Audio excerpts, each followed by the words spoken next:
आप सबका स्वागत है my wife is actually the empress के चैप्टर नंबर 48 में। चैप्टर स्टार्ट करने से पहले अगर आप लोग इस चैनल पे नए हैं तो चैनल को सब्सक्राइब कर दें और साथ ही बेल आइकन भी दबा दें। जब भी मैं नया वीडियो अपलोड करूंगा तो आपको नोटिफिकेशन मिल जाएगा। चैप्टर की स्टार्टिंग में राजमहल का सीन दिखाया जाता है, जहाँ पर चेन्हाई महारानी को बता रहा होता है अभी अभी जो ट्रेन का हमला हुआ था उसके पीछे नारायणटुआ का हाथ है। नारायणटुआ पहले विद्रोही सेना में काम करती थी, इसीलिए मैंने सारे सैन्य को बोल दिया है कि शहर में उसको ढूंढने के लिए, लेकिन हमारे पास टाइम नहीं है। वो राजमहल में आने वाली ही होगी जहाँ तक मुझे मालूम है। और कहता है वांग फैमिली को भी अभी पकड़ना बाकी है। लगता है नारायणटुआ वांग फैमिली के साथ मिलकर काम कर रही है, और जहाँ तक मुझे लगता है अभी तक सबसे बुरा चीज होना बाकी है। ये तो छोटी मोटी चीजें हैं। तभी जो चेन्हाई को कहती है क्या बात कर रहे हो, इससे भी बुरा कुछ होने वाला है, बताओ मुझे क्या हो सकता है। तभी चेन्हाई महारानी को बता रहा होता है महारानी जहाँ तक मैंने सुना है नारायणटुआ और विद्रोही सेना के लीडर के बीच में कुछ चल रहा था। अगर नारायणटुआ विद्रोही सेना के लीडर को अपने प्यार में फंसा लेती है तो हमारा पूरा राज्य तबाह हो सकता है। और जो अपने मन में कह रही होती है ये ऐसा हो सकता है, लेकिन जहाँ तक मुझे मालूम है विद्रोही सेना के लीडर की शादी हो चुकी है। वो सच में औरत लोग को अपनी तरफ आकर्षित कर सकता है, लेकिन जहाँ तक मैंने सुना है वो अपनी वाइफ के लिए बहुत वफादार है। वो उसे धोखा नहीं देने वाला, जिस तरीके से ली मुझे धोखा कभी नहीं दे सकता। तो मुझे इसके कोई टेंशन नहीं है। तभी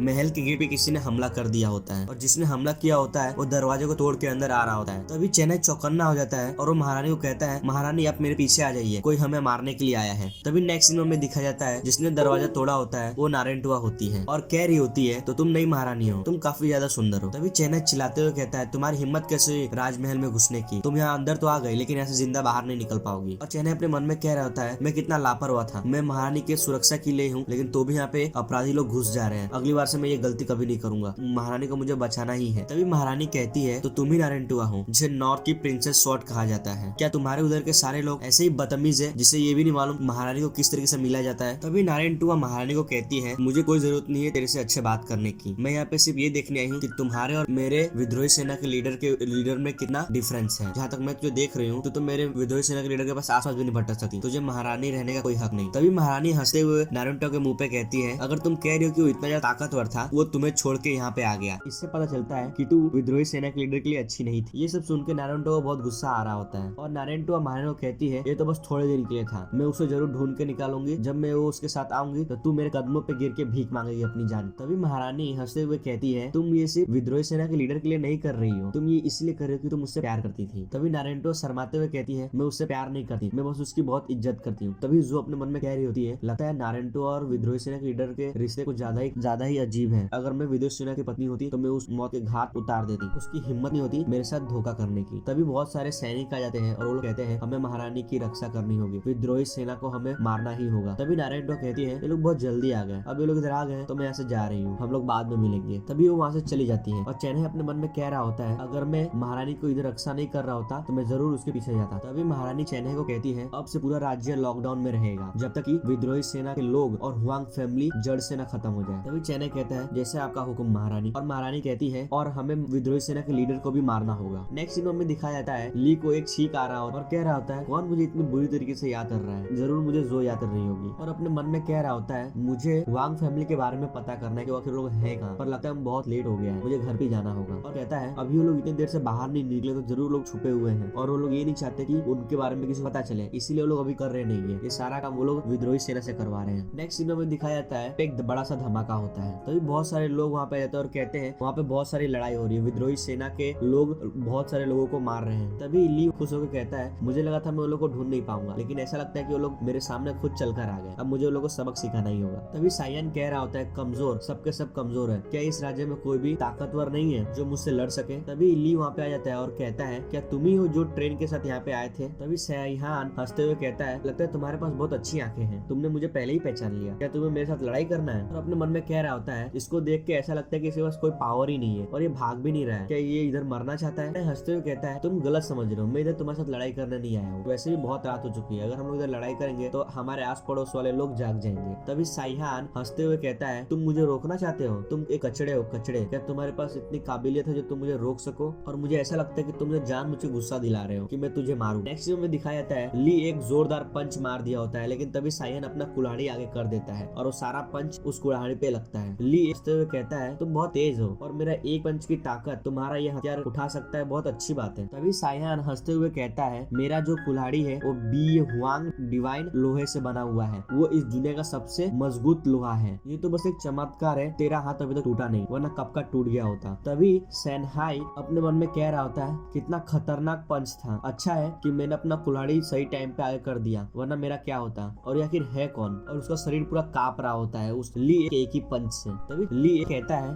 बीहुंग डिवाइन आयरन। तभी मैं सोच रहा हूँ कि ये मुझे कुछ जाना पहचाना क्यों लग रहा है, मैंने भी बहुत सारी चीजें तोड़ी है। तभी सायहान कहता है तुम झूठे, तुम्हारा एक पंच मेरे इस कुल्हाड़ी को कैसे तोड़ सकता है। नेक्स्ट में दिखाया जाता है उसका कुल्हाड़ी पूरा चकनाचूर हो गया होता है और चेन्नई एक पंच वापस से सायहान के मुंह पे मारता है और वो सीधा जाके दीवार पे टकरा जाता है और अपने मन में कह रहा होता है इम्पॉसिबल, ये राक्षस या आखिर है कौन, ये इसके पास ना पावर है तो भी मुझे ये बहुत बुरी तरीके से मार रहा है, ऐसा लग रहा है कि मैं जिससे पहले लड़ाई किया था वो सारे के सारे कचड़े थे, आखिर ये है कौन। और घबराते हुए अपने मन में कह रहा होता है इतना ताकतवर है, ये जानबूझ के मुझे गुस्सा दिला रहा था। तभी सायन चिल्लाते हुए कहता है तुम बहुत बड़े झूठे हो, तुमने कहा था कि तुम लड़ाई नहीं करोगे, लेकिन देखो तुम मुझे मार रहे हो, क्या इस राज्य के सारे लोग तुम्हारी तरह झूठे हैं और तुम बहुत बड़े चोर भी हो, तुम्हारे वजह से मेरा कुल्हाड़ी टूट गया, ऐसा सायन ली को कह रहा होता है। तभी ली सायन को कहता है मैं कभी झूठ नहीं बोलता। तभी ली उसे बताता है मैं तुम्हारे साथ लड़ाई नहीं कर रहा, लड़ाई उसे बोलते हैं जब दोनों एक दूसरे को मार रहे होते हैं, लेकिन यहाँ पर तो सिर्फ मैं ही तुझे मार रहा हूँ, तो इसे लड़ाई कैसे कह सकते हैं। तभी सायन कहता है तुम बहुत बड़े हरामी हो। इसी के साथ चैप्टर 48 यहाँ पे खत्म होता है। अब हम लोग मिलेंगे चैप्टर 49 में।